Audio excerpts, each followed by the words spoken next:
Ladies and gentlemen, please join me in welcoming Dustin Zubke, CFO, Georgia Transmission Corporation.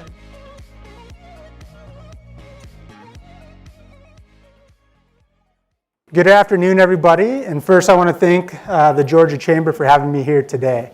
It's my pleasure to speak to you a little bit about Georgia Transmission and the things we do on electric delivery. What I really want to talk about is the resiliency of the grid and how we're going to go into the future with everything changing.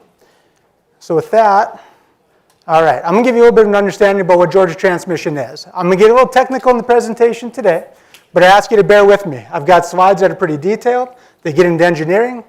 I am not an engineer, so I think we'll be able to talk together on this. So I represent Georgia Transmission Corporation. We are a transmission-only electric cooperative in the state of Georgia. We are owned by our 38 EMCs, and we transmit power on their behalf. When you look at the EMCs as a whole, we cover approximately 70% of the landmass in Georgia, and we have about 11 gigawatts of energy demand. That's approximately 35% of the state, so the state's about 30 gigawatts. In total, we're about $3 billion in assets. We own over 4,000 miles of transmission lines and 774 substations. The important part is Georgia runs the electric grid a little bit differently than most parts of the country. We are a member of what's called the Integrated Transmission System, along with our co-owners, Georgia Power, the Municipal Electric Authority of Georgia, and the City of Dalton. The way that we plan the system works very well because we jointly plan, we don't duplicate territory, we use each other's system, and we own the system together based on our load share ratio within that. So what I want to talk to you about a little bit is how fast the utility industry is changing. And I'm going to talk to you a little bit about why it's changing, and then we're going to get into some of the challenges, but how we're addressing those challenges to make sure that all of you have the electricity you need. You might have heard about this little thing called the Inflation Reduction Act that was passed by the current administration in the House and Senate there as well. The administration wants to reduce greenhouse gases significantly by 2030. There are other goals that I'll talk about within this presentation, 2030, 2035, 2040, 2050. But the main point is to reduce greenhouse gas emissions. The IRA puts significant amount of dollars into the utility industry as well as many other industries to decarbonize the economy. When you look at that, there are what's called interconnection queues. That is where electric generators enter a queue. We plan the system, we build transmission to serve that generation from the point of the generation to the ultimate load demand center. If you look at it today, the current capacity is 1 terawatts. Think about terabytes, megabytes, gigawatts, it's roughly transferable. There's also 420 gigawatts of storage, that's batteries. It's key to note that only about 24% of that seeks and is completed. Now I want to touch for a minute, just to give a little context, why am I up here talking about electricity transmission? Why is that important?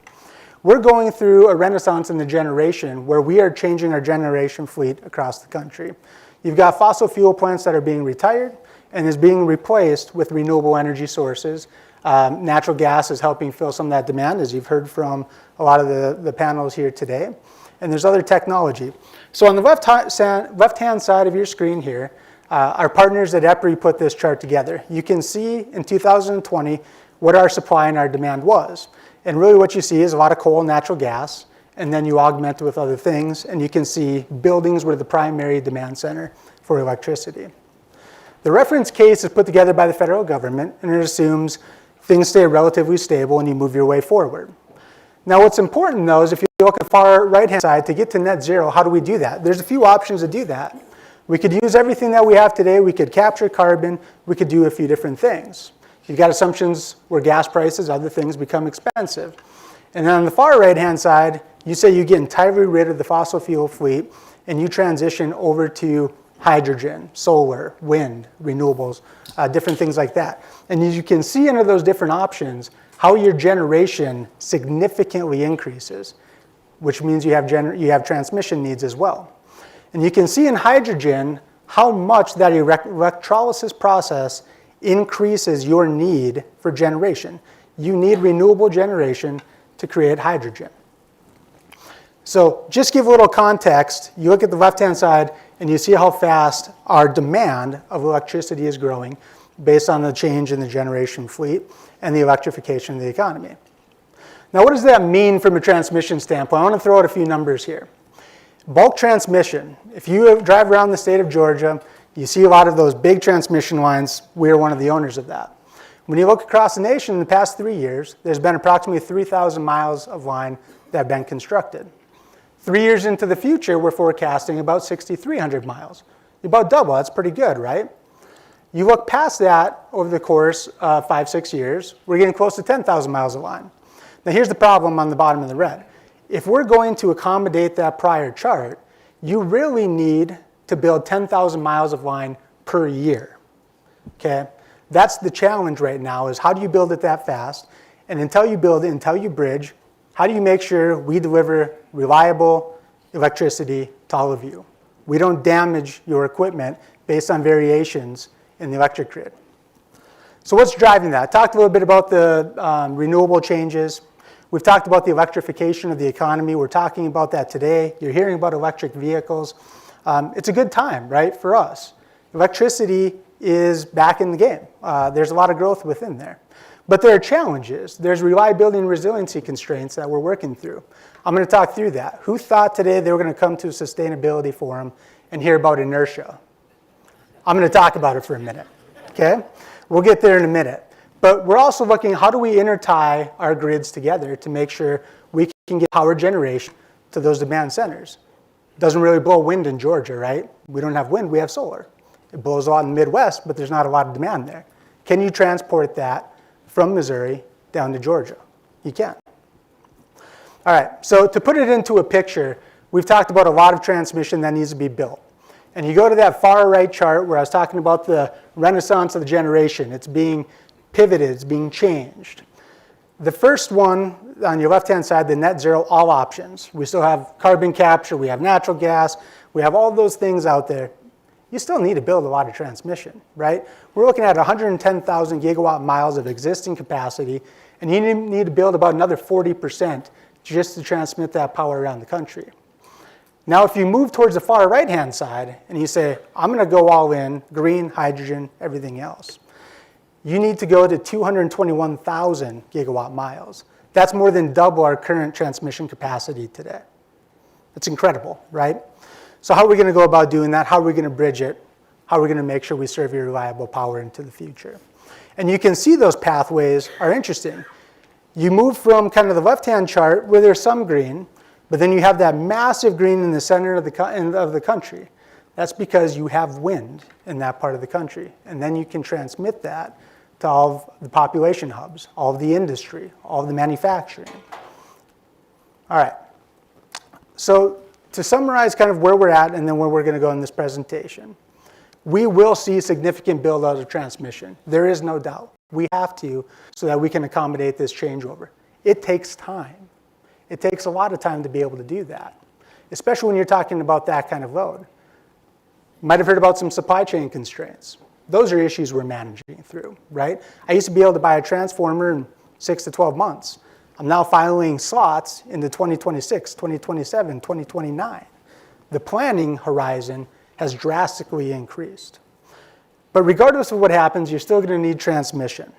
All right, so let's talk a little bit about Georgia. Let's come home, where you're all doing business, where we're all doing business together. What you can see just in the state of Georgia, I said that we have about 30,000 megawatts of capacity or of demand on the system. Right now, there's over 6,000 megawatts of solar that's installed or under construction. You've got about 400 megawatts of energy storage that's also under construction. And then you can see within the queue, we have about 15,000 megawatts of additional solar. So you're going over 50% of our generation capacity all of a sudden, and made up in or greater than solar. The largest plant right now under construction is one down in South Georgia there, and it is 1,115 megawatts, and there's 200 megawatts of battery energy storage. That's a part of that. All right, let's talk a little bit about load growth as well. So you can see all these dots on the screen, and you can see that demand is going up. All of those dots on the screen represent customer choice in the state of Georgia. Loads above 900 kilowatts can open up to competitive bid to be served by different electric providers throughout the state. Our members have been winning a significant amount of those loads, as has Georgia Power and other parts. There's a lot of business that's coming to Georgia. You heard 9 years in a row, right? You've heard that from earlier presentations. But in the ITS, the integrated transmission system, you can see our demand is going up to 11%. If I went back historically, and you can kind of see in 23, 24, 25, you've been all but flat or declining from electricity demand. You can see that number going up significantly now.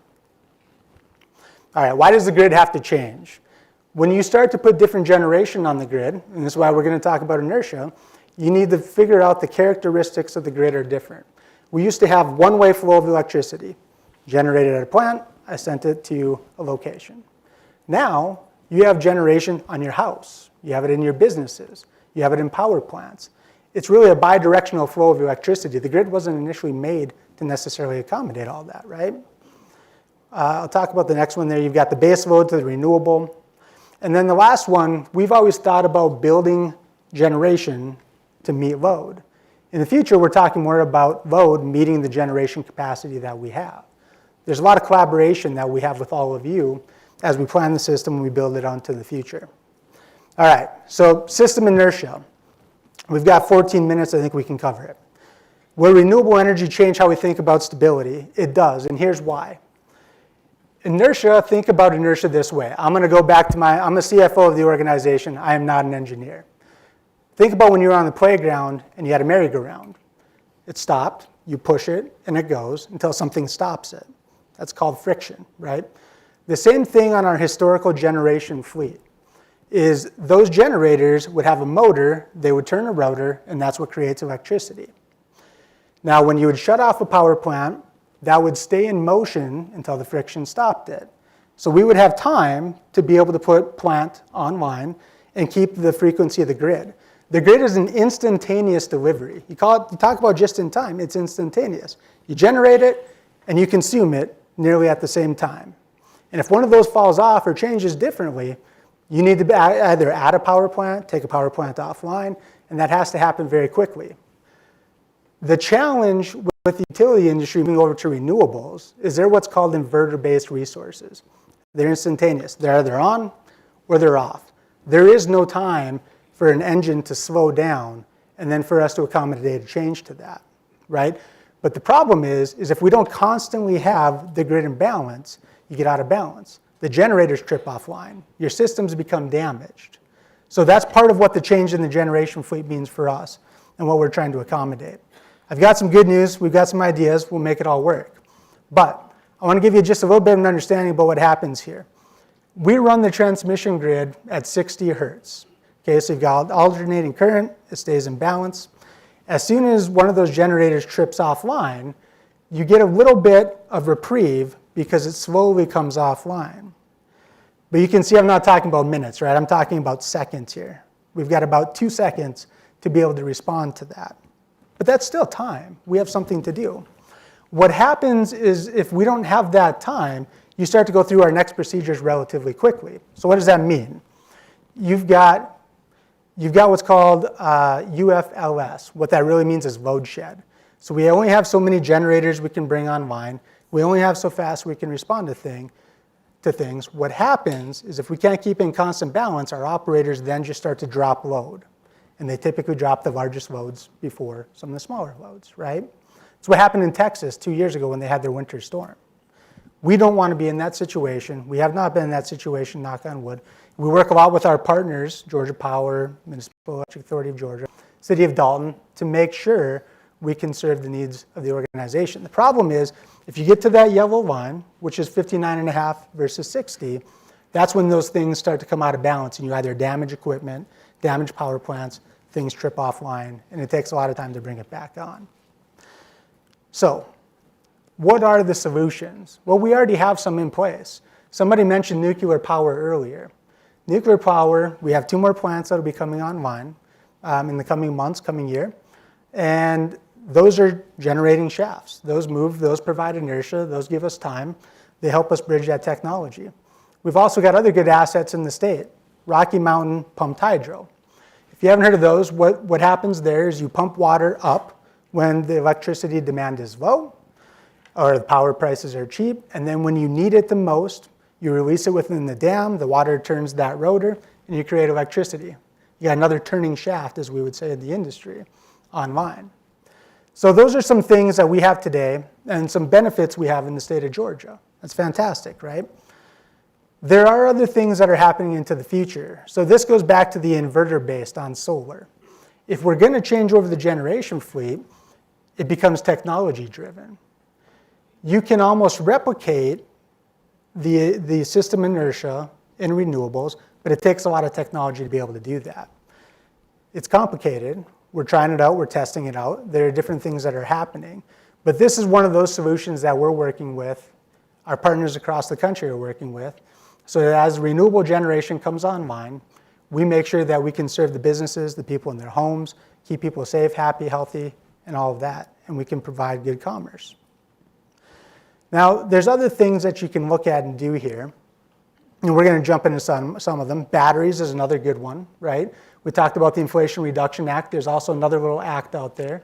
It's called the IIJA, the Infrastructure Investment and Jobs Act. That one specifically tries to add grid resiliency and reliability. We've got great partners at the Georgia Environmental Finance Authority. They applied for a grant with us as well that we want to put a number of batteries across the state. Those batteries also help us with these type of issues. We're looking to put those batteries in disadvantaged communities because that's typically who's most impacted by these types of challenges. That's another option. What else do we have? Well, we can bridge the gap. When we used to plan the transmission system, we would do something that was called kind of static line ratings. Doesn't matter if it's hot, it's cold, your line rating, which is the conductor we call it, that you see going throughout the state, we can put this much generation over the wire. We're changing to what's called dynamic line ratings. What's taken into consideration, what is the wind speed, what is the temperature? And I can push a lot more generation over the wires than what we're doing today, right? So this is just thinking about it a little bit more higher level. There's a number of different ways to do this. You can see the 3 different options there. I told you we're not going to go into the engineering, but that's really a picture to look at our lines and see, are they sagging, are they not sagging, is the wind blowing? I can push more capacity across that line. I want to touch on this one for a minute. Demand side management, distributed energy resources. This is a lot where the utilities can partner with all of you in the business as well. You have different operations within your manufacturing plants, your corporate headquarters, whatever the case might be. That's a way where your demand can meet your generation, right?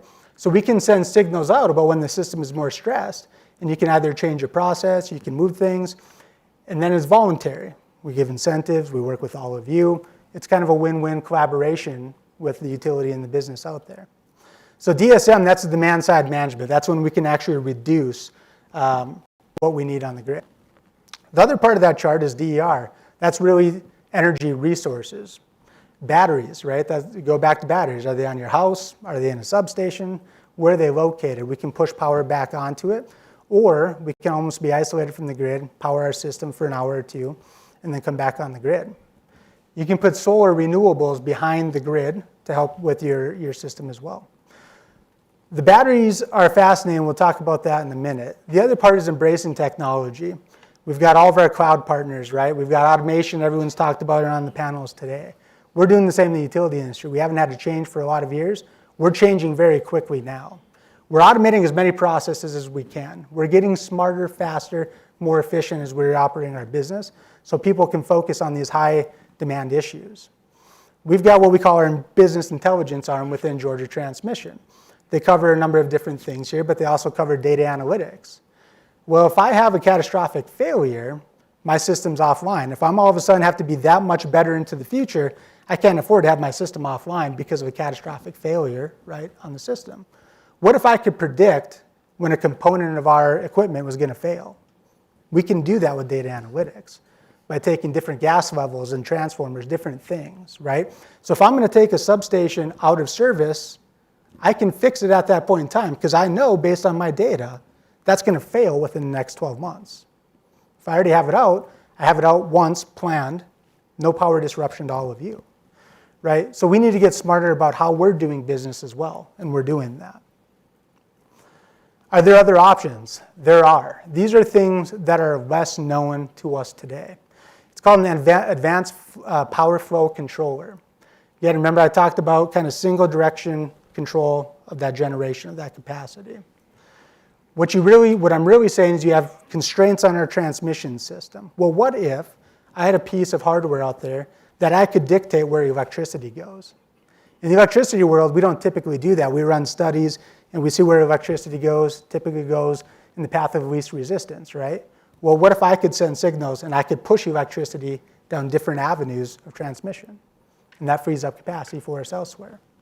These are the things that we're thinking about so we can make sure this transition happens without significant impact to you as a homeowner, to you as a leader of a business, to you trying to bring economic development to the state of Georgia. These are the things that we continue to do. What else are we thinking about? A lot of things. Like I said before, the utility industry has changed. We've evolved. I don't know that we've changed or evolved as quickly as we are right now and as fast as we are. There is significant demand across the country, across the world for electrification. So what are we thinking about? Electric everything. You've heard of some states that move away from natural gas. We think natural gas is a fantastic partner, right? The state of Georgia has been supportive of that industry and we appreciate that. But as you electrify the economy, what do we have to do in order to accommodate that changeover? Lithium-ion batteries, that's the primary technology that we use today. They're good for 2 to 4 hours, kind of what you use in your car, right? There's a lot of technologies in the background that are evolving, flow batteries, iron ore, things that can actually last a lot longer. So maybe we're using lithium-ion today, and we can get 2 to 4 hours out of it. But as a utility industry, what if we can get wind that blows typically overnight to charge our batteries, and those batteries can last a day, 10 days, right? Incredible things happening in the industry right now. Small modular nuclear reactors. We're talking about Vogtle, which is big power plants, right? These are much smaller ones that you can place more strategically. Low cost, low emission, good dispatchable energy. What about hydrogen? We've got a big hydrogen presence in the state of Georgia. What if hydrogen plants take over as our largest demand rather than manufacturing or data centers? Right? Remember what I said at the beginning. Hydrogen takes a lot of electricity to produce it, and then you can use it to make electricity. Well, it's an industry that's evolving very quickly as well. And then I go back to the flexible load, and I want to keep that in mind, right? We used to build power plants to meet demand. What if we can have our demand meet the capacity out there? That's just partnership and us talking with each other so that we can make sure this energy transition all happens seamlessly and into the future. The other thing that I want to note too is keeping power on is one thing. The affordability matters a lot as well, right? And so when you look across what we're doing right now, we've talked about kind of the 4 companies that own the transmission system in the state of Georgia. I'm happy and proud to say that we deliver transmission significantly cheaper than nearly anywhere else in the country. And so that joint planning, that collaboration with the owners makes that happen, and that makes that possible. So there's a lot of good things that are happening within the industry. There are a lot of challenges, but that's why we do more outreach. That's why we want to plan, but we want to be a partner for business development. We want to be a partner when you're talking about your sustainability goals going into the future. But things are evolving quickly, so it's all about conversation. So what does that really mean? What we say is we say existential flexibility. The resiliency delivers solutions for tomorrow's opportunities before they become challenges today. That's what we think about. We think about that there is no energy transition without transmission, right? But what do we need to be able to do to serve the needs into the future so it's not a problem, it's a nice seamless transition? It's going to provide us all kinds of challenges encountered in electricity production and delivery that we haven't encountered, but I'm confident we can get over that. We do believe that in the energy transition, the more we can keep our historical legacy power plants on to help in this transition, it's going to make it better for all of us. However, we're accommodating for all the different worlds, right? As we continue to hit our thresholds, you've heard Coca-Cola, you've heard some of the gas companies, you've heard UPS. We all have different sustainability goals, and we'll get there together. But in the energy transition, those fossil fuels help right now. We can capture, we can do things to accommodate it, but I think there's a good partnership opportunity there. So I've got 20 seconds left, and I hope I didn't get too technical from an engineering standpoint, but things are evolving quickly and it is very complicated. But we have the resources to be able to do it. We have the planning to be able to do it. And we've got the great partners within the state of Georgia, the government of Georgia, and the business partners within Georgia, all of you included. So I'll cease there, but I appreciate the opportunity to speak today.